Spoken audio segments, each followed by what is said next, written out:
Mga kalingap, magandang araw po at today ay scouting po natin. Ito po mga kalingap yung nilapit sa atin na bahay, pamilya po. Papansin po natin ay wala po siyang bubong, trapal, tapos hindi natapos yung ano. Tao po, dito natapos yung bahay na ito.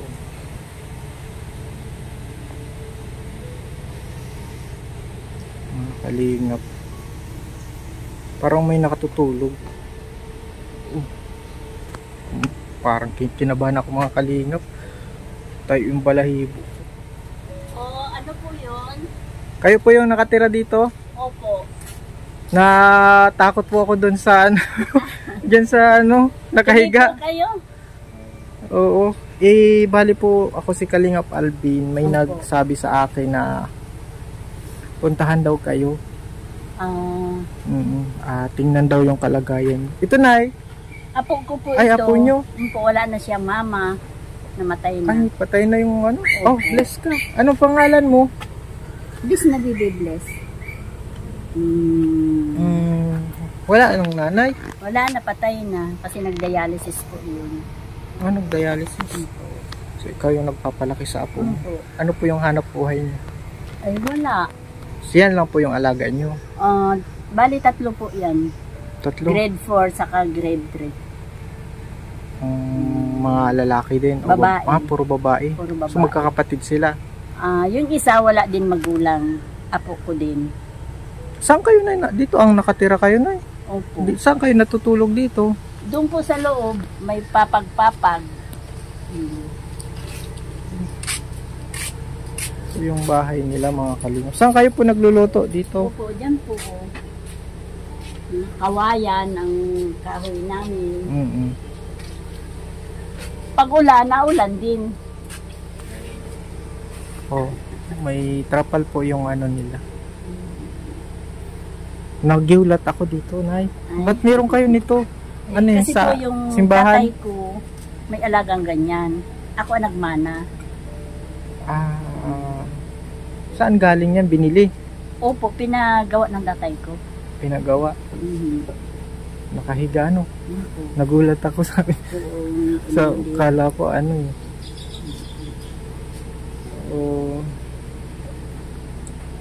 Ay, nagiinom si ano oh. Anong pangalan mo? Ano pangalan mo daw? Ang pangalan mo? Queenie. Ilang taon na po siya, Nay? 3 Lola? taon. Ay, 3 years old na? Opo. Buti malusog siya, Nay. Opo. Si Queenie. Inabutat pa niya yung ilang taon siya nung mawala 6 yung months. 6 months. Nagdididik pa siya. Ano yung kinamatay nung Ano po, ang kidney niya? kidney failure daw? Every week, 2 beses siya nagda-dialysis. Kasi ang mahal baga ng dialysis. So, ang kinikilala na pong ano, magulang nito, ikaw Ako. ano, parang ikaw yung mama. Opo. Mama na ang tawag niya sa akin. Hello, Queenie. Anong apelido niya nakasunod sa... Iskweta Mansalay. Oo. Mansalay ang kanyang ano. Hi. Hello. Scouting po tayo mga kaling. Wala tayong dala ng mga pasalubong sa bata. Asan po yung dalawa niyong apo? Nag-aaral. Ay, nasa school. Grade 4 saka grade 1. Si Queenie po mga kalingap. Smile. Nahihiya sa akin. Ako si Kuya Alvin. Hi kaka kuya. Hi. Kuya Alvin, hi. Hi. Hi. Pangarap niya maging doktora. Wow, sana maging doktor ka. Ayan. Ilan taon ka na, Lola? 68. Senior ka na. Bata pa rin, ano? Magsi-70 na din, ano? Buti na nakita akong bigas, may bigas pa kayo. Yan na lang ang bigas namin. Tsaka may gulay. May gulay. Kaya malusog pala ikaw. Nakain ka ng gulay? Ha? Po, Nakain ka ng gulay? paborito niya gulay. Wow! Paborito niya. Ayaw mo ng ice cream? Ha? Kain din siya ice cream. Pero minsan binabawal po. Binabawal nyo na at walang pambili. Ano? Upo ka muna, sir. Sige po, Nay. May upuan po sila dito. Nagkain na po kayo? Opo. Ano pong ulam? Binigay ng kapitbahay.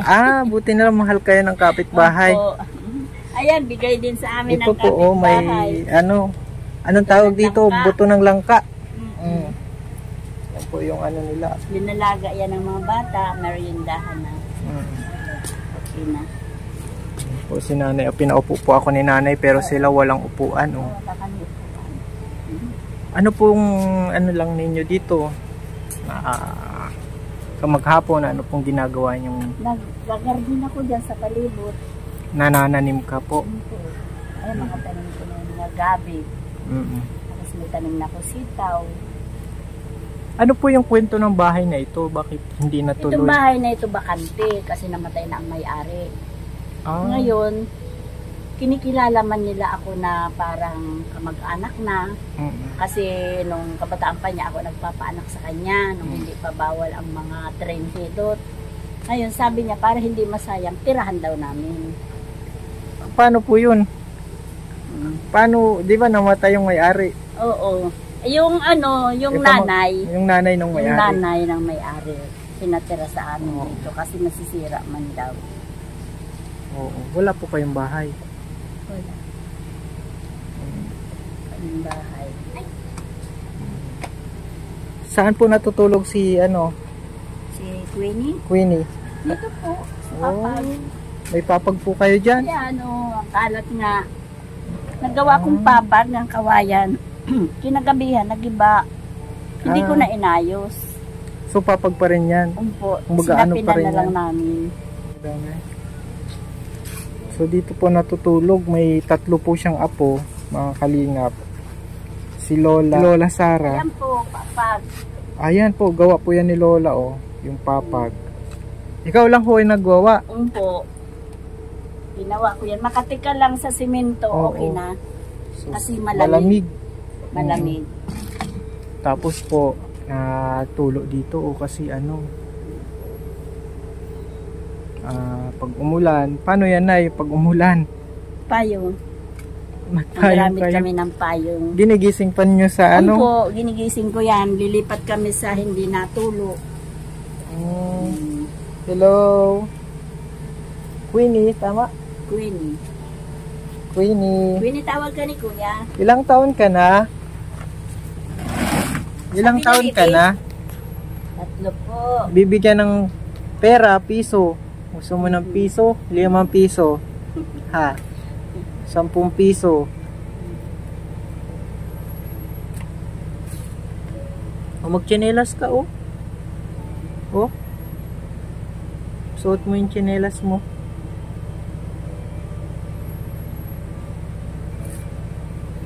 Ngayon lang ako na yung nakakita namin na nagmamana ng rebulto. At Kinukuha yan ng simbahan. Ayaw ko maniligan. bakit na Souvenir ko yan sa magulang ko. meron Pa nga yan, Virgen de Lourdes, nandoon sa Sorsogon. ay yung magulang yung mahilig mga rebulto. Anong pangarap mo pag laki mo? Ang pangarap mo daw paglaki? Ha? Buti na hindi mo pinapaampon yung mga Ay, bata. hindi po. Maraming gusto kumuha niyan. Oo. Sabi ko, souvenir ko na lang ito kasi mabait din yung manugang ko. Yung nawala na Hindi po. At tulad nito, nag-iisa ako. Kung wala yan, edi wala akong kasama. Sila nang... Si Mr. nyo ho? Wala po. Ay, walay ka na. Pero buhay pa? Buhay pa po siya. May asawang iba. Hiwalay kayo sa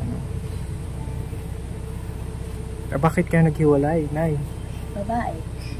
Ah. Babae siya.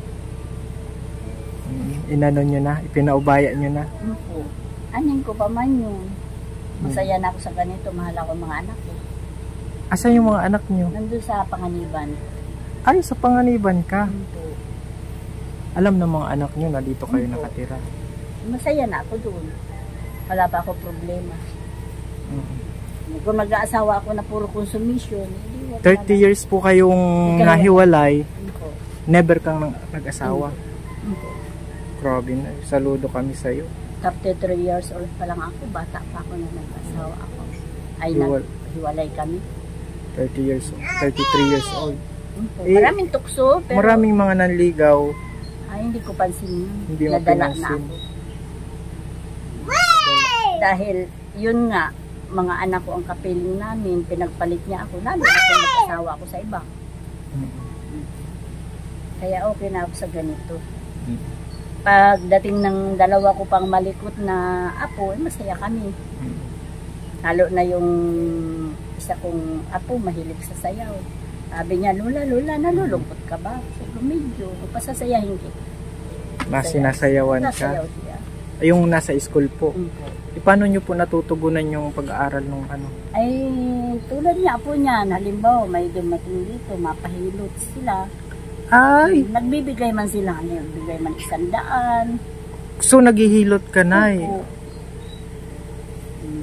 Diba, napilayan, mga trangkaso. Kasi dati nga, nagpapaanak ako. Manghihilot ka po. Bawal na. So, yun po yung binubuhay nyo sa mga apo nyo na alaga ngayon. Eh, hindi man ako naghihingi ng bayad. Kung anong meron sila, dadala sila. Tulad kahapon, sabi nila, wala man ako pasalubungan niya sa'yo. May 1 kilo at saka may ampalaya. Ay, serve na kami. Yung nagpahilot. Ang dala po ay ano, buto ng ano.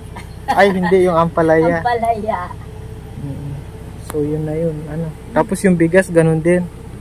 So, paghihilot din, Lola. Tapos mapadala man yung tatay nito, 500, sa isang linggo. Okay na. 500 na sa isang linggo. Kasi minsan may trabaho sila, minsan wala. Baka mayroon ng ano, may Ay, wala asawa na man. din. Hindi man. Mahal nila itong anak niya. Nag-iisa. Kaso ang problema po nila mga kalingap ay ano, pag tumutulo yung pag may hangin-hangin, basa kami. pag nagkabagyo, di nalikas na lang po kayo. Nawagal bagyong Pipito. Likas kami sa mga tibay-tibay ang bahay. Ayan po mga kalingap, nakilala natin si Lola Sara at nakakabilib din yung kwento niyo, Lola, no? Laban lang. Huwag ka sumuko sa kahirapan dahil kahit pa paano may liwanag din yan. Maliwanag. Basta direkta tayo, Lola, ha? Bago ako matulog, kumbaga yung mga nagdadasal ako. rebulto, parang ano lang yan. Opo, larawan lang yan. Larawan, pero yung direkta tayong mananalangin. Bago kami matulog, bago kumain, yung mga bata hindi nalilimot. Nanalangin sila bago kumain. Ano pong pangarap nyo para sa mga apo nyo? Pangarap ko po makapagtapos sila. Medyo matagal pa po, ano? Po, matagal pa. Kaya sabi ko, Kasi ingat-ingat para abutan ko pa. 3 ano pa lang eh. 3 yung apo nyo na bunso ay 3 years old pa lang. Po. Tagal pa, ano, Lola? Matagal. Sana abutan nyo pa. Siya kayang-kaya yan. Hindi ako mawawala ng maaga, sabi ni Lord. Kasi may apo pa. Pampaano daw yan eh. Pampaano ng tuhod ng mga lola. Yung mga apo. Ngayon, Lola, napapunta ako dito kasi may napapunta sa amin. Sa Kalingap. Nagbigay po ako ng counting cash. Ano? Para po sa inyo. Sa mga apo nyo. Pang daradagdag lang. At kayo na po yung bahala kung anong igagastos nyo. Lola, yung cash ha, yung sa kaya ng ating channel. Ano? Salamat po ng marami. Sana pagpalain kayo para marami matulungan. Sana tuloy-tuloy. Ano? At gusto din namin hanahanap yung kagaya nyo na kailangan ng tulong. Ano? na hindi ng ng kapwa ba, mga lumalaban ng parehas. Lola. Salamat Lola sa pagbahagi ng nyo, kwento nyo. Umapaalam na si Kuya Alvin. Bye-bye na, bye-bye. Gusto mo magsama? O, bibilihan kita ng maraming pagkain doon. Tsaka laruan. Joke lang po mga kalingap. At ito yan po daw yung kasayahan ni Lola Sara po. At salamat. Opo, at maraming salamat po. Kalingap, at ito po na tunghayan natin yung kwento po ni Lola Sara. Tsaka yung apo niya. Marami daw po siyang mga apo at nasa school po. Kakapulutan po natin ng aral. Maraming salamat po mga kalingap. God bless po sa lahat.